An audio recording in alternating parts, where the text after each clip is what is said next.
Okay, and welcome back. So we're going to go ahead and continue on with our day 74 of anatomy and physiology. So we're finishing up our stretch break, and we're going to continue with respiratory disorders. So the first one we're going to look at is chronic obstructive pulmonary disease, or COPD. So chronic bronchitis and emphysema, kind of things that we'll look at on the next couple slides with that. So shared features, almost always have a history of smoking. Uh, Smoking's just got a lot of bad things going on with it. Smoking, whether it's cigarettes or anything else, it's just there's a lot of issues with it. But almost everybody who has COPD, emphysema and bronchitis, has a history of smoking. So labored breathing, dyspnea, it progressively becomes worse. Coughing, frequent pulmonary infections, and then hypoxic means low oxygen levels. So they often have very low oxygen levels in their blood. They retain carbon dioxide and have respiratory acidosis, which is kind of higher pH levels there. Lower pH levels, making it more acidic, but higher levels of hydrogen ions. So respiratory failure is a common thing that occurs as a result of this. So here's chronic bronchitis. So one of the things that's characteristic of this is you've got inflammation and excess mucus in the bronchi of the lungs there. It impairs ventilation and gas exchange. Patients become cyanotic, which means that they're kind of blue, sometimes called blue bloaters is the term that's used. Again, hypoxia is low oxygen. Um, it's not a pretty thing. I've looked at some pictures of it, and they're a little disturbing. So next one is emphysema. So in emphysema, the alveoli walls are destroyed. So if you look at the image down here, so here's normal, healthy alveoli, and then kind of with emphysema, kind of rather than having kind of like a full bunch of grapes, it kind of looks deflated. So because the walls of the alveoli are destroyed, you get fewer uh, um, capillaries going through there. So there's less ability for oxygen to kind of get into the tissues and the rest of the body. So patients just use a large amount of energy just to exhale, and some air always remains in the lung because of fibrosis and lost lung elasticity. Sufferers are pink puffers as opposed to the blue bloaters of the one that we saw before with chronic bronchitis. Oxygen exchange is efficient, um, but overinflation of the lungs leads to this permanent condition called barrel chest. You can see that in some people. In addition, people can end up with what's called cyanosis or blue tissues appearing in the fingers of the people that have emphysema. Here's just kind of a flow chart looking at tobacco smoke and air pollution, kind of chronic bronchitis, and moving into emphysema down here.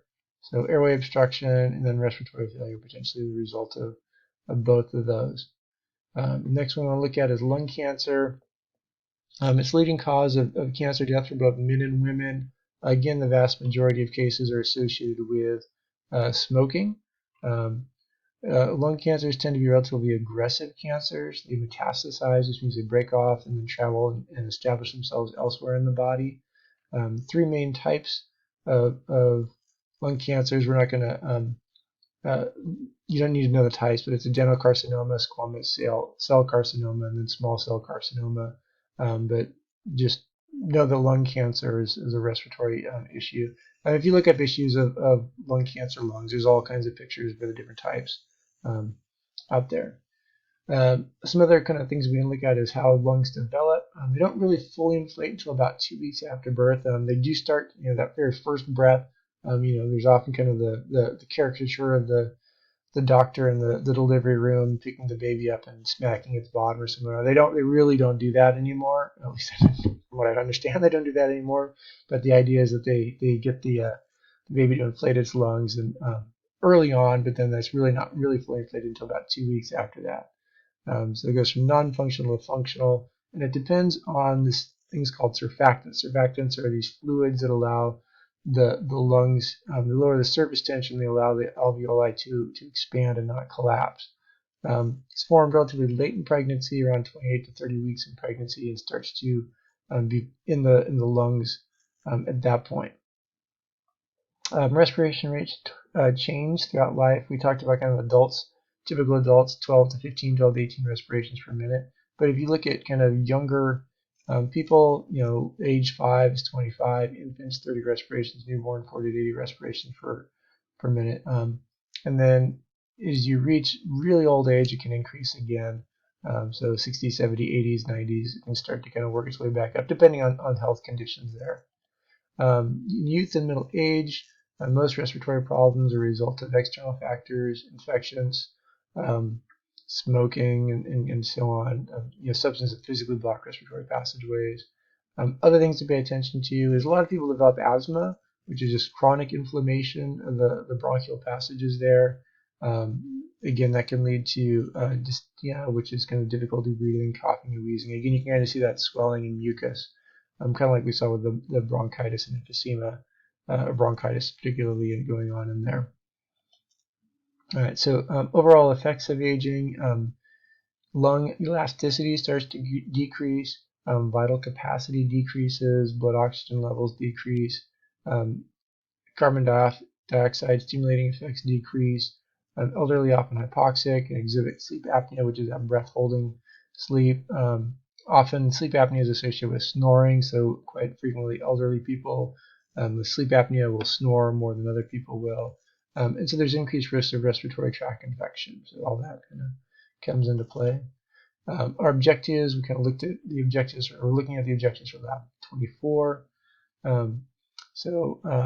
We'll define inspiration, expiration, and explain the muscles and volume exchange and mechanical process of breathing. Look at volume amounts for the various respiratory volumes involved. Talk about something called a spirometer, and then explain the importance of various chemical and mechanical factors causing respiratory variations here. So there's really three activities: a lung model, measuring respiratory volume, and then demonstrating respiratory variations. And then there's again, remember to do the pre-lab and the review questions. But really all I'm looking for you to send me is the review questions. So go ahead and do these as they help you answer the review questions. But really the review questions are the ones that you're sending there. So to do the activities, here's kind of a video to help. If you wanted to make a lung model, you can. You don't actually need to one. You can just watch the video. It shows you kind of what a lung model looks like. And then you can go through and do some of the other parts of the lab. So you try to measure chest diameter, inhaled versus exhaled in yourself. If you got like a flexible tape measure for like measuring cloth or something like that, that's the best. Or you can take a string and measure that out around and kind of see what the circumference of your chest is, inhaled versus exhaled on there. Then activity 2, some people have a spirometer, which is what you breathe through in order to kind of measure how much volume of air is coming out of your lungs. If you have that, great. If you don't have access to that, here's just some numbers you can look at. I tried to find a good video. There are several of them. I wasn't super happy with any of them, but if you just look up a video for spirometers, you can kind of see what they are and how they work. But there's several of them out there. And then Lab 24, Activity 3, we really won't be able to do most of this, but there are a few little sections you can do with breath hold, interval. Again, don't do these alone. Do these with a partner. So 1, 3, 4, and 6. The rest of them don't worry about. And then when you get to the review questions, again, just do the ones that you can. If you can't do it, then don't worry about it. Next class, we'll do kind of a review for the online test. Again, focusing on the immune system and respiratory system. And that wraps us up for today with day 74. Thanks for listening. All right.